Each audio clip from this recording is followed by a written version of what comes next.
Bonjour à tous, bien-aimés. Avant de partager quelques pensées avec vous, je vais prier pour remettre surtout vos cœurs, afin que vos cœurs soient réceptifs. Seigneur éternel, mon Dieu, je te remercie, parce que c'est vrai, ton désir, c'est de déverser la paix.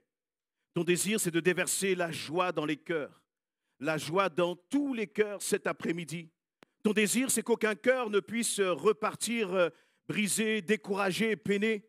Ton désir, c'est que les cœurs là soient restaurés et guéris, Seigneur éternel, mon Dieu. En cet instant, je relâche la puissance de ta parole par le Saint-Esprit. Toi qui nous connais mieux que personne, toi qui vois au-delà des masques, éternel, mon Dieu, que cette parole puisse être accueillie dans les cœurs, que cette parole puisse être une parole de salut, dans le nom précieux de Jésus-Christ. Amen. Amen. Voilà. Bonjour à tous, surtout pour ceux qui sont là pour la toute première fois. Tout à l'heure, vous allez entendre une série de témoignages. Qu'est-ce que c'est que des témoignages? Eh bien, ce sont tout simplement des personnes qui vont vous expliquer pourquoi ils ont décidé de donner leur vie à Jésus-Christ. Et vous allez voir et entendre durant ces témoignages qu'ils ne sont pas là pour dire qu'ils deviennent évangéliques ou qu'ils sont là pour adhérer à une religion, mais ils sont là pour vous expliquer et vous partager ce qu'une personne qui s'appelle Jésus-Christ a fait dans leur vie. Amen. Et avant de leur laisser la place, je voudrais partager quelques pensées autour d'un passage qui est l'histoire du bon Samaritain. Je pense que vous avez tous entendu cette expression. C'est devenu même une expression dans le langage courant, être un bon Samaritain. Qui connaît cette expression, être un bon Samaritain? C'est même devenu quelque chose de péjoratif. Parce que très souvent dans notre monde, lorsque vous allez aider quelqu'un, lorsque vous allez l'encourager, lorsque vous allez peut-être vous donner même entièrement à cette personne, vous pouvez être complètement déçu. Il peut y avoir un manque de reconnaissance alors que vous avez passé du temps avec cette personne. Parfois même, c'est quelqu'un qui est passé par une situation financière difficile. Et vous êtes venu, vous l'avez aidé financièrement, et puis vous n'avez pas eu la reconnaissance. Et donc, même aujourd'hui, on parle du bon Samaritain comme quelque chose qui est négatif. Et la Bible, Jésus, justement, va parler de ce récit du bon Samaritain. Dans Luc chapitre 10, à partir du verset 25, je ne vais pas tout lire, je surveille l'heure. Luc chapitre 10, à partir du verset 25, il nous est dit qu'il va y avoir un enseignant, un chef religieux, un homme de la loi, qui va venir et qui va poser la question à Jésus, mais qu'est-ce qu'il faut faire pour être sauvé? Vous voyez, c'était un peu comme une question piège, comme une sorte de traquenard qu'il voulait, tendre à Jésus. Et Jésus va lui parler justement pour répondre à cette question du salut, cette question de l'éternité. Jésus va raconter cette histoire du bon Samaritain, en disant tout d'abord que si tu veux être sauvé, il va falloir que tu aimes le Seigneur ton Dieu, de tout ton cœur, de toute ton âme, de toute ta pensée, de toute ton énergie, et ton prochain comme toi-même. Donc Jésus est en train de dire à cet homme, à ce chef religieux, si tu veux être sauvé, c'est une question d'amour. C'est une question d'amour. Et l'amour, c'est vraiment, quelque chose qui nous concerne tous. Vous voyez, même un bébé, lorsqu'il naît, lorsqu'il sort du ventre de sa mère, si dès ses premiers jours, il ne reçoit pas de l'amour, ça marque ce bébé pour le reste de son existence. Vous voyez, ceux qui sont nés orphelins ou ceux qui sont nés sous X, ils ont l'impression qu'il y a quelque chose qui leur manque. Ils peuvent tout avoir, mais s'ils manquent de l'amour, eh bien c'est comme s'ils étaient vides, comme s'ils étaient secs. Et c'est étonnant parce que ce chef religieux, lorsqu'il va poser la question de Jésus à l'éternité, je crois qu'il ne s'attendait pas à cette réponse. Je crois qu'il ne s'attendait pas à ce que Jésus lui parle d'amour. Laissez-moi vous dire, si vous êtes ici cet après-midi, très certainement que vous êtes venu pour voir des baptêmes, très certainement parce que vous êtes venu pour encourager les futurs baptisés. C'est un membre de ta famille et tu t'es dit on va faire une fête, et c'est vrai que c'est un jour de fête, mais il y a quelque chose de plus grand que cela. Aujourd'hui, ça peut être aussi ta fête, dans le bon sens du terme, bien-aimé. Aujourd'hui, tu peux rencontrer l'amour. Tu peux rencontrer l'amour. Et Jésus, justement, va commencer à raconter ce récit. Donc, je vais lire à partir du verset 30. En réponse, Jésus lui dit, « Il y avait un homme qui descendait de Jérusalem à Jéricho. Quand il fut attaqué par des brigands, ils lui arrachèrent ses vêtements. Ils le rouèrent de coups et s'en allèrent, le laissant à moitié mort. Or il se trouva qu'un prêtre descendait par le même chemin. Ce prêtre vit le blessé et s'en écartant, il poursuit sa route. De même aussi un lévite arriva au même endroit. Il le vit et s'en écartant, il poursuivit sa route. Verset 33. Mais un Samaritain qui passait par là arriva près de cet homme. En le voyant, il fut pris de compassion. Il s'approcha de lui et soigna ses plaies avec de l'huile et du vin. Et il le recouvrit de pansements. Puis, le chargeant sur sa propre mule, il l'emmena dans une auberge où il le soigna de son mieux. Le lendemain, il sortit 2 pièces d'argent. Il les remit à l'aubergiste et lui dit, « Prends soin de cet homme, et tout ce que tu auras dépensé en plus, je te le rembourserai moi-même quand je repasserai. » Et je vais m'arrêter là. Qu'est-ce qui se passe? Jésus raconte l'histoire d'un homme qui a été roué de coups. Et cet homme s'est retrouvé au bord du chemin, à moitié mort, abandonné de tous, brisé justement à cause de l'appât du gain de certaines personnes de ces brigands.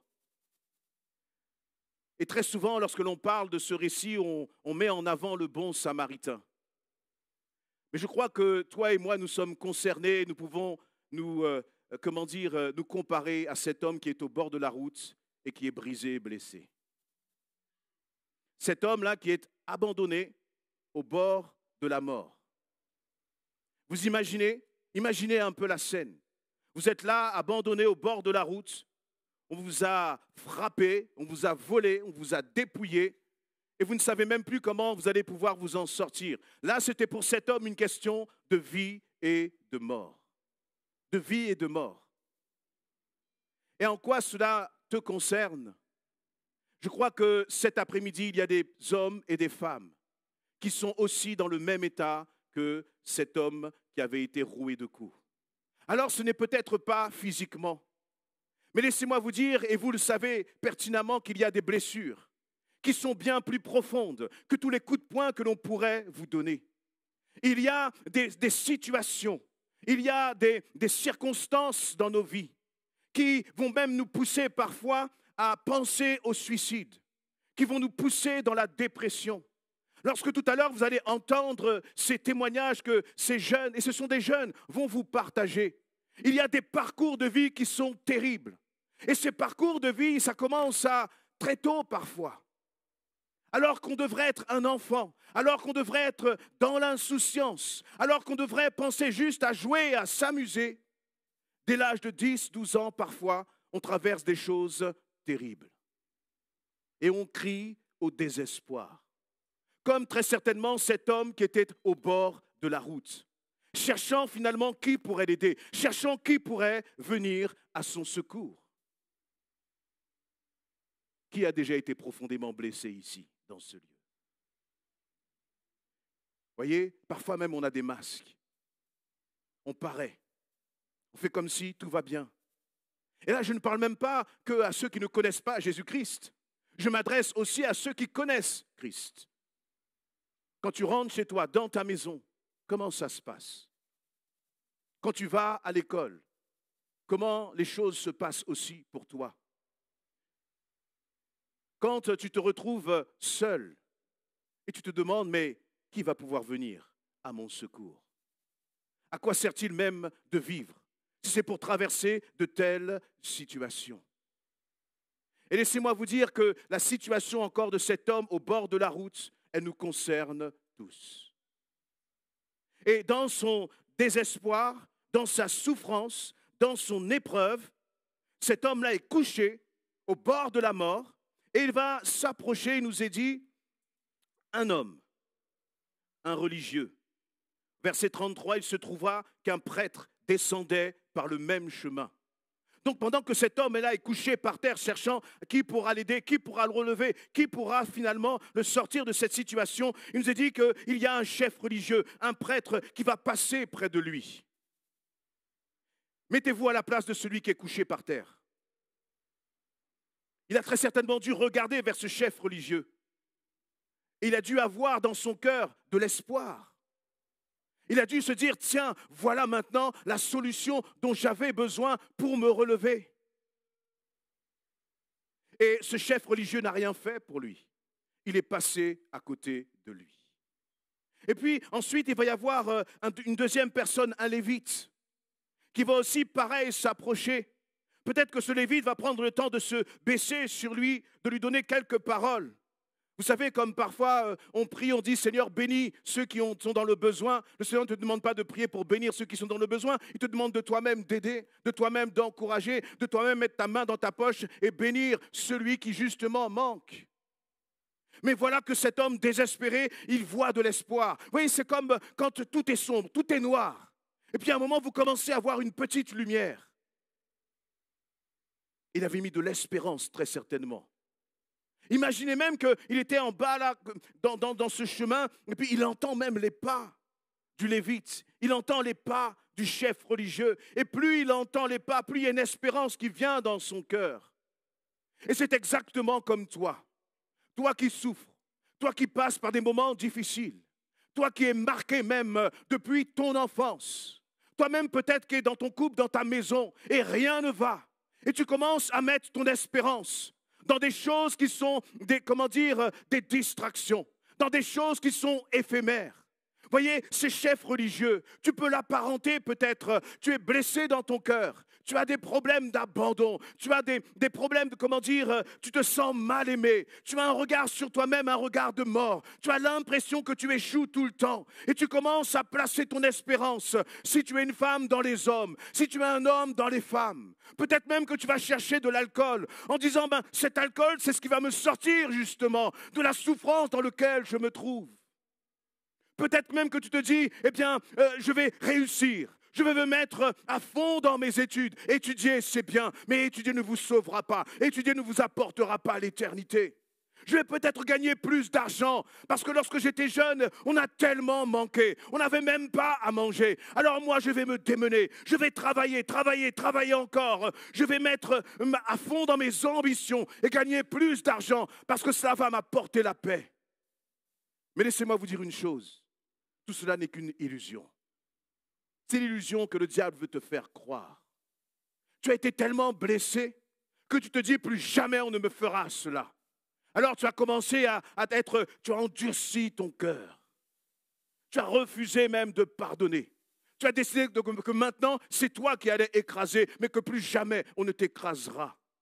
Mais la paix ne se trouve pas non plus dans cela. Elle ne se trouve pas dans cela.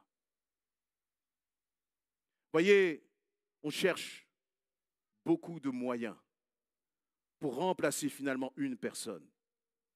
C'est Jésus-Christ. Et uniquement Jésus-Christ.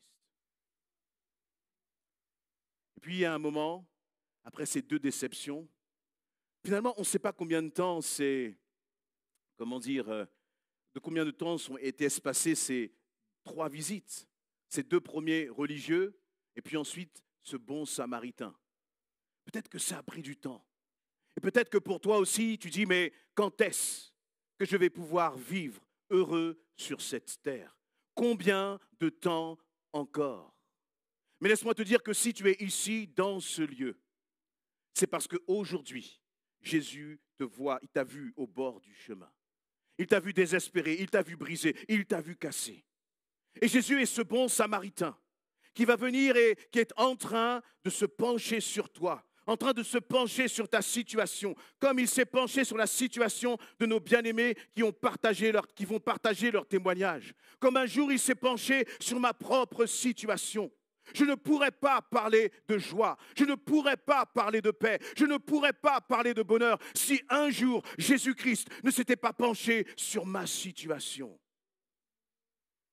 Et vous savez, cet homme qui était couché là, il avait été brisé par les brigands, mais parfois par nos propres choix, parfois par nos propres décisions.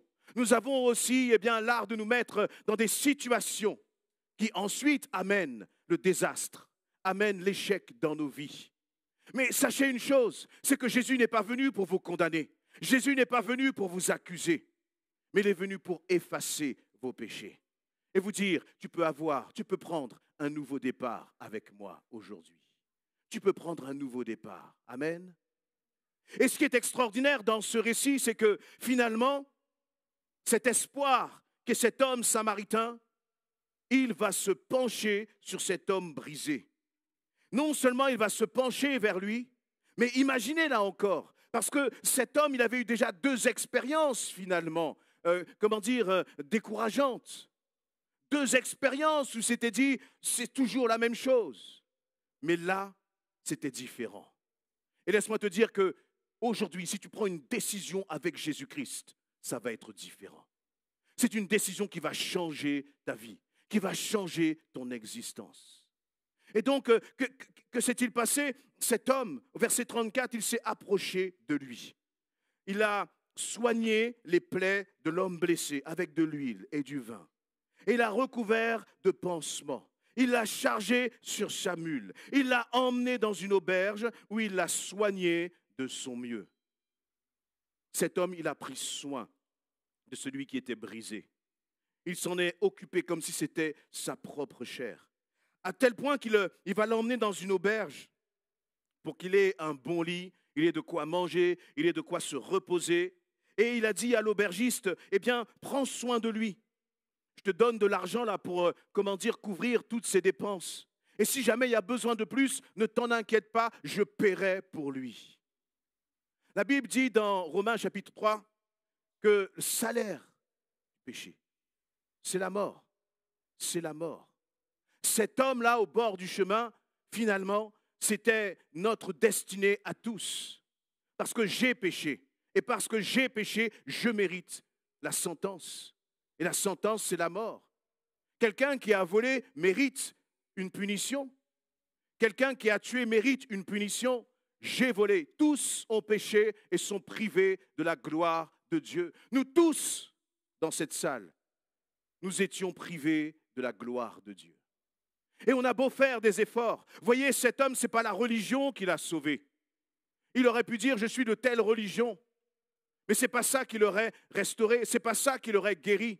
Il fallait qu'il y ait une personne qui se penche sur sa situation. Il fallait qu'il y ait une personne suffisamment aimante et qui dise, eh bien, voyez, cet homme samaritain, il avait tout perdu.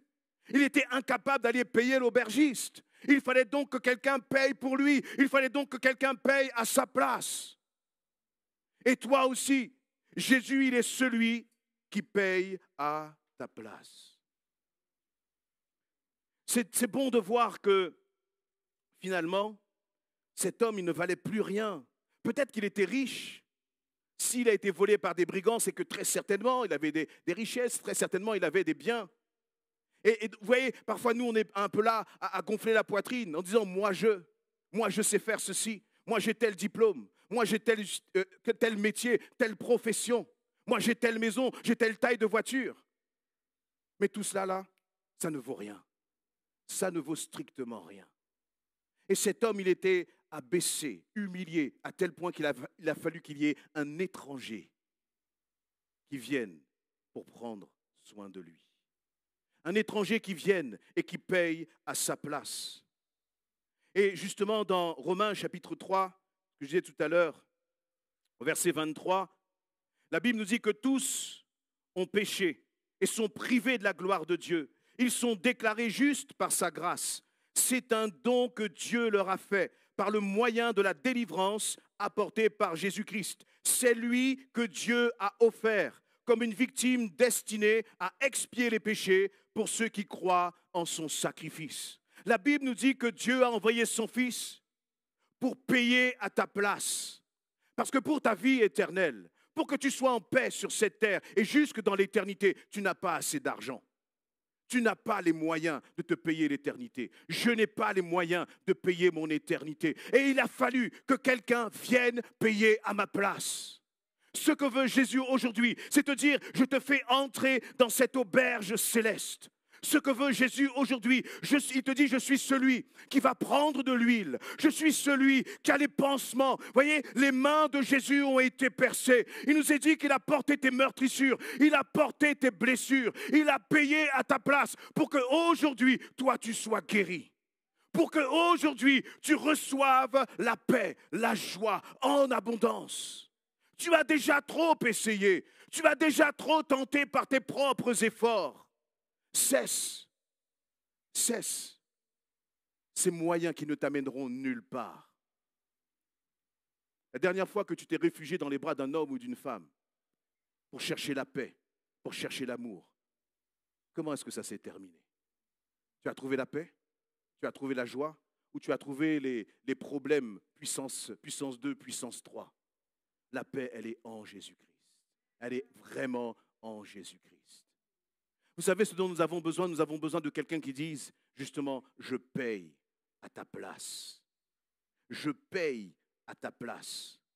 Mais cet homme qui était couché au bord du chemin, il aurait pu dire, non, non, non, on m'a déjà trompé 2 fois. Là, ce que tu veux payer là, je ne veux pas y aller. Et d'ailleurs, je crois qu'il s'est dit, mais c'est juste extraordinaire, ce n'est pas possible. Quelqu'un que je ne connais pas, un pur étranger, va commencer à me soigner. Qu'il le soigne au bord de la route, encore, c'est une chose. Mais qu'il le mette sur son âne, qu'il l'emmène dans une auberge et qu'il dise à l'aubergiste, je paye pour cet homme. Peut-être que l'aubergiste lui a demandé, mais comment il s'appelle? Le Samaritain dit, je n'en sais rien, mais parce que je l'aime, je paye pour lui. La différence, c'est que Jésus connaît ton nom. Avant même la fondation du monde, il te connaissait déjà. Avant même la fondation du monde, il avait des projets de paix et non de malheur pour ta vie. Mais vas-tu accepter que celui qui est prêt à tout payer pour toi, vas-tu accepter que celui qui a déjà tout payé à la croix pour toi, vas-tu accepter aujourd'hui ce cadeau qu'il te fait? Vas-tu le recevoir aujourd'hui? Vous savez, lorsque vous êtes au bord du chemin, là, vous n'êtes plus dans la fierté. Il n'y a plus d'orgueil. Il n'y a plus de moi-je. Vous êtes totalement dépendant des autres. Et pour accepter Jésus-Christ, il faut être suffisamment humble pour reconnaître, Seigneur Jésus, j'ai besoin de toi. Seigneur Jésus, j'ai besoin de ton secours dans ma vie. J'ai besoin de ton secours dans ma vie. Seigneur Jésus, je réalise que tu as payé déjà pour moi. Et c'est à moi de recevoir ce cadeau extraordinaire que tu me fais. On ne comprend pas pourquoi ce Samaritain a aidé cet homme au bord de la route. Il ne le connaissait pas. Tu ne comprendras pas pourquoi Jésus t'aime. Je n'ai pas compris pourquoi Jésus m'aime. Mais peu importe que je comprenne ou pas, ce qui est important, c'est que je vis son amour dans ma vie chaque jour. Je me lève le matin, je sais qu'il m'aime. Lorsque même parfois je faute, je sais qu'il m'aime. Alors, il ne me dit pas « faute encore », non, il me corrige, il me reprend, parce que dans son amour, il ne veut pas justement que je me détruise. Lorsque je dors, il veille sur moi. Lorsque je commence à m'inquiéter, je tourne mes regards vers lui. À chaque instant, à chaque moment, Jésus-Christ est avec moi. Mais il peut être avec toi aussi. Est-ce que tu veux le recevoir là? Ou est-ce que tu vas continuer d'être au bord du chemin, à appeler au secours, alors que Jésus a déjà entendu tes cris? Jésus a déjà entendu tes pleurs. Mais il faut oser. Vous voyez, cet homme, tout le monde voyait finalement qu'il était blessé au bord de la route. La difficulté que nous avons là et que tu as aujourd'hui, c'est que tu as un beau visage. Vous voyez, tu t'es bien préparé. Les femmes se sont apprêtées. Elles ont mis leur plus belle robe. Mais à l'intérieur, là, à l'intérieur, que de souffrance, que de pleurs. Et les hommes, on joue les gros bras. Les jeunes jouent les gros bras, mais à l'intérieur, c'est les mêmes souffrances, c'est les mêmes pleurs. Il va falloir être courageux pour dire, Seigneur, je reconnais que ça ne va pas. Je reconnais que j'ai besoin de toi. Je reconnais, Seigneur, que toi, tu as payé pour moi à la croix. Et ce cadeau extraordinaire, qui est ta propre vie que tu as donné pour moi, eh bien, Seigneur, je veux le recevoir aujourd'hui pour mon existence.